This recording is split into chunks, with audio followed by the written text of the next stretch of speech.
अस्सलाम वालेकुम। उम्मीद है जी आप सब ठीक होंगे। आज का टॉपिक है हमारा subsequent even after auditors report but before issue of financial statements. अच्छा, अब हमारे पास ऑडिट रिपोर्ट तो इशू होगी, लेकिन अभी फाइनेंशियल स्टेटमेंट इशू नहीं है। उस ड्यूरेशन में जो अगर कोई सब्सिक्वेंट इवेंट आ गया है तो ऑडिटर की पैसिव रिव्यू की रिस्पॉन्सिबिलिटी होगी। ठीक है, पहले हमने पढ़ा था कि एक्टिव रिव्यू की होगी ईयर एंड से ऑडिट रिपोर्ट के दौरान अगर कोई सब्सिक्वेंट इवेंट हो तो, और यहाँ पे पैसिव रिव्यू की। अच्छा, इसमें क्या होगा कि auditor doesn't perform procedures to identify subsequent events. If such event is identified from other sources, he discuss matter with management and directors and inquires how management intends to address the matter in financial statement. ठीक है, तो जी discuss करेगा और देखेगा कि management किस तरह जो है वो इस तरह क्या ख्याल है मैनेजमेंट का कि इसको किस तरह डील किया जाए। Procedures if subsequent event is identified and management amends financial statement. और अगर सब्सिक्वेंट इवेंट आइडेंटिफाई हो गया, मैनेजमेंट कहती है ठीक है जी हम फाइनेंशियल स्टेटमेंट ठीक कर देंगे, तो ऑडिटर क्या करेगा, प्रोसीजर्स परफॉर्म करेगा कि अमेंडमेंट जो है वो ठीक हुई है कि नहीं। न्यू ऑडिट रिपोर्ट इशू करेगा और एम्फेसिस मैटर पैराग्राफ ऐड किया जाएगा, जिसमें जो है वो सब्सिक्वेंट इवेंट को एक्सप्लेन किया जाएगा। इसमें जो है वो new audit report should be dated on or after the date of approval of amended financial statement. जिस दिन अमेंडेड फाइनेंशियल स्टेटमेंट अप्रूव हुई हैं उसकी या उससे आगे की डेट दे सकता है न्यू ऑडिट रिपोर्ट की।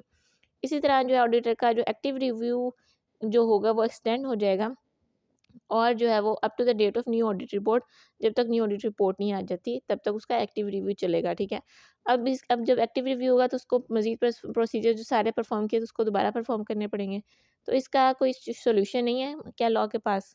यहाँ पे एक सोल्यूशन है, वेयर लॉ और framework doesn't prohibit restricted amendment. मतलब ये कि जहाँ पे लॉ अलाउ करेगा वहाँ पे जो है ऑडिटर इस तरह कर सकता है कि can restrict audit procedures only to subsequent amendment in financial statements and shall communicate this to users bye.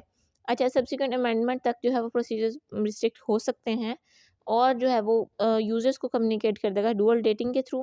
For example dual dating audit report March 25 2020 except as to note Y. मतलब जो भी subsequent event होगा उसको accept लिख देगा, और जब वो सब्सिक्वेंट इवेंट के ऊपर अमेंडमेंट हो गई है वो डेट जो मेंशन कर देगा। ठीक है, वैसे ऑडिट रिपोर्ट 25 को इश्यू हुई थी, लेकिन सब्सिक्वेंट इवेंट जो है नोट वाई जो है वो उसकी वजह से 30 मार्च को इसमें अमेंडमेंट हुई है, तो न्यू ऑडिट रिपोर्ट 30 मार्च को इशू हुई है। ठीक है, इस तरह ड्यूअल डेटिंग हो सकती है, या फिर by including such statement in emphasis matter paragraph or in separate other matter paragraph, या तो फिर इस मामले को अदर मैटर पैराग्राफ में या एम्फोसिस मैटर पैराग्राफ में इंक्लूड कर दे। ठीक है, अच्छा, नेक्स्ट केस है हमारे पास कि सब्सिक्वेंट इवेंट आइडेंटिफाई हुआ, लेकिन मैनेजमेंट जो है वो फाइनेंशियल स्टेटमेंट अमेंड नहीं करी, कहेंगे कि नहीं हमने अमेंड नहीं करनी, ऐसे ही फाइनेंशियल स्टेटमेंट इशू कर दें। उसमें क्या करेगा, auditor report hasn't provided to the entity, auditor shall modify his opinion. Audit report जो है वो अगर एंटिटी को नहीं प्रोवाइड की गई तो ऑडिटर जो है वो अपना ओपिनियन मॉडिफाई करेगा, और अगर रिपोर्ट भेज दी गई एंटिटी को तो ऑडिटर जो है वो मैनेजमेंट को और डायरेक्टर्स को नोटिफाई करेगा कि आपने जो है फाइनेंशियल स्टेटमेंट के साथ ऑडिट रिपोर्ट नहीं भेजनी है।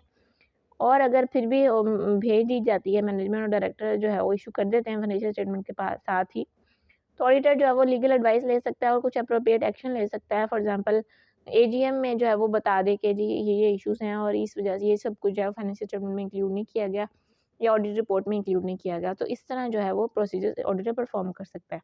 अच्छा, नेक्स्ट जो हमारे पास टॉपिक है subsequent events identified after issue of financial statement.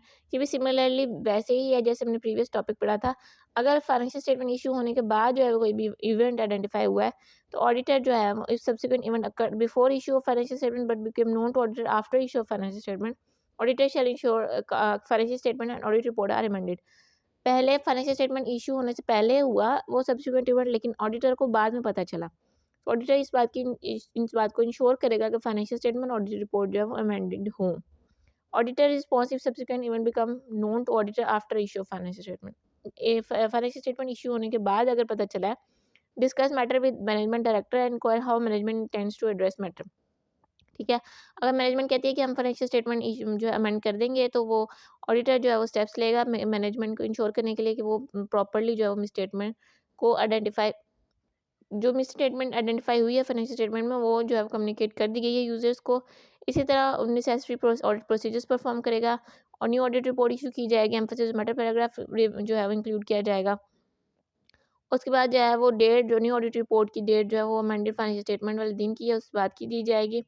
Auditor जो है वो उसका एक्टिव रिव्यू एक्सटेंड हो जाएगा, जैसे हमने प्रीवियस टॉपिक में पढ़ा है। ठीक है, न्यू ऑडिट रिपोर्ट में also include other matter paragraph to include revision in audit report. ठीक है, तो इसमें भी यही केस है कि अगर जो है वो शॉर्टकट में अगर एक्टिव रिव्यू जो है वो उसका एक्सटेंड हो गया है तो वो उस केस में यही हो सकता है कि डुअल डेटिंग यूज़ की जाए या फिर उसको अदर मैटर पैराग्राफ या फिर एम्फेसिस मैटर पैराग्राफ में इंक्लूड कर दिया जाए, ठीक है। नेक्स्ट हमारे पास है, अगर मैनेजमेंट जो है इनकार कर दे कि हमने फाइनेंशियल स्टेटमेंट अमेंड नहीं करनी है, तो ऑडिटर सेम वही प्रोसीजर करेगा, मैनेजमेंट को नोटिफाई करेगा कि आपने, और डायरेक्टर्स को भी, कि आपने जो है वो will seek actions to prevent users from lying on auditor's report. और अगर उसके बावजूद भी मैनेजमेंट और डायरेक्टर जो है कोई स्टेप्स नहीं लेते हैं, तो ऑडिटर जो है वो अप्रोप्रिएट एक्शन लेगा, ताकि मिस स्टेटमेंट जो है फाइनेंशियल स्टेटमेंट उसमें उसको यूजर्स तक कम्युनिकेट किया जा सके, यूजर्स को कम्युनिकेट किया जा सके। कोई भी लीगल एडवाइस ले सकता है, उसके अकॉर्डिंग स्टेप्स ले सकता है, ठीक है जी। ये था हमारा चैप्टर 20। उम्मीद है आपको समझ आया होगा। कोई भी कन्फ्यूजन हो तो आप पूछ सकते हैं। अपना ख्याल रखिएगा। अल्लाह हाफिज़।